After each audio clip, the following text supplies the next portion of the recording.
អ្នកផ្ទះខ្ញុំគាត់បានសុំឲ្យខ្ញុំធ្វើជាប្រភេទកន្ត្រកព្យួរទុកគ្រាន់តែគាត់ដាក់អីវ៉ាន់ឬក៏សម្ភារៈប្រើអីផ្សេងបានអញ្ចឹងហើយថ្ងៃនេះខ្ញុំក៏មកធ្វើតាមសំណូមពរគាត់ហើយដើម្បីកុំឲ្យខាតពេលយូរខ្ញុំនាំបងប្អូនមកមើលពីជំហាននៃការធ្វើកន្ត្រកនឹងជាមួយខ្ញុំទាំងអស់គ្នាប្រអប់នេះជាប្រអប់ដាក់កាបូបលុយរបស់មនុស្សប្រុសហើយខ្ញុំមានច្រើនដោយសារត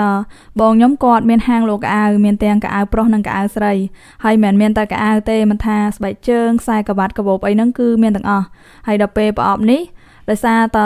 ភ្ញៀវគាត់ទិញអីវ៉ាន់ទៅគាត់អត់យកប្រអប់ដល់ពេលអញ្ចឹងបងខ្ញុំគាត់ចេះតែប្រមូលយកមកឲ្យខ្ញុំទៅខេងលោខ្ញុំត្រូវការធ្វើអីអញ្ចឹងណានិយាយទៅឲ្យតែមានរបស់មិនខ្វះទេអីដែលយើងត្រូវធ្វើ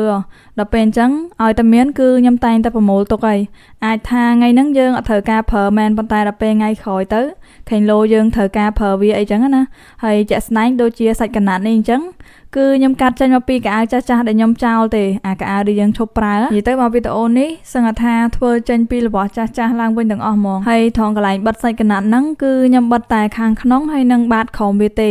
អាកន្លែងខាងនេះខ្ញុំអត់បិទដោយសារតខ្ញុំត្រូវធ្វើម៉ូតអីបន្ថែមទៀតអញ្ចឹងណាចំពោះសាច់កណាត់ហ្នឹងដែរបងប្អូនចង់រើសជាប្រភេទសាច់កណាត់មិនក៏បានដែរតែបើថាយល់ល្អ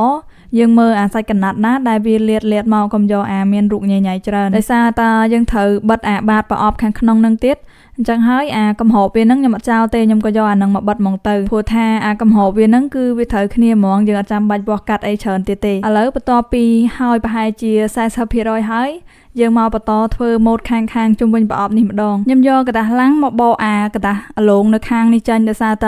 ខ្ញុំចង់បានតែអាកន្លែងកាញ់នៅស្ទប់កដាលនោះទេហើយការបកនឹងដែរក៏ដោយកระดาษឡាំងដែរព្រោះថាមានកระดาษឡាំងខ្លះក៏វាស្រួលបកទៅហើយមានអាខ្លះទៀតហ្នឹងក៏ពិបាកបកទៅហើយបើថាបងប្អូនជួបអាกระดาษឡាំងណាពិបាកបកយើងយកទឹកមកព្រោះវាបន្តិចទៅនិយាយទៅធ្វើមិនឲ្យវារាងសើមតិចបន្ទាប់មកយើងទុកវាឲ្យរាងជ្រាបទឹកនឹងតិចទៅចាំយើងបកវាយើងធ្វើអញ្ចឹងគឺបកចេញមកស្រួលហ្មងហើយកระดาษឡាំងនេះខ្ញុំយកវាទៅលេបថ្នាំពណ៌សហើយខ្ញុំក៏បិទវានៅចំប្រឡោះកដាលហើយចន្លោះខាងលើក្រោមនេះគឺខ្ញុំទុកបិទខ្សែ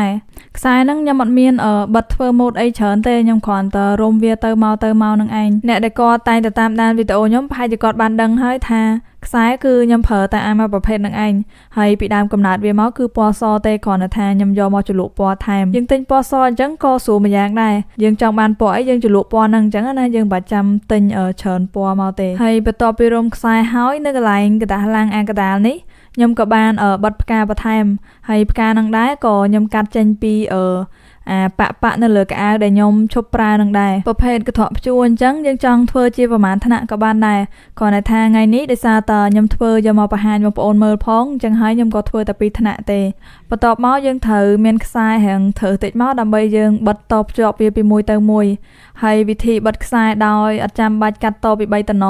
បងប្អូនអាចមើលតាមខ្ញុំបានតែបើថាខ្នាតឬក៏ប្រវែងខ្សែនេះ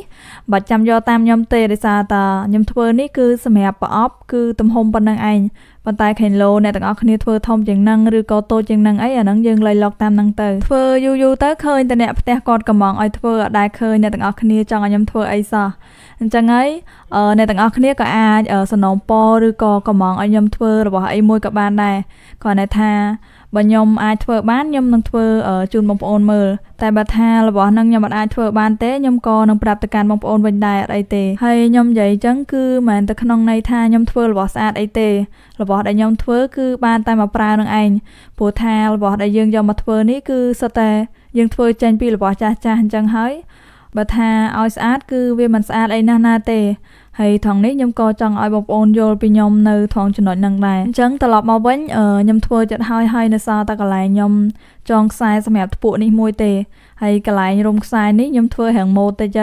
តែបើថាអ្នកទាំងអស់គ្នាអត់ចង់ញ៉ៃអីច្រើនទេ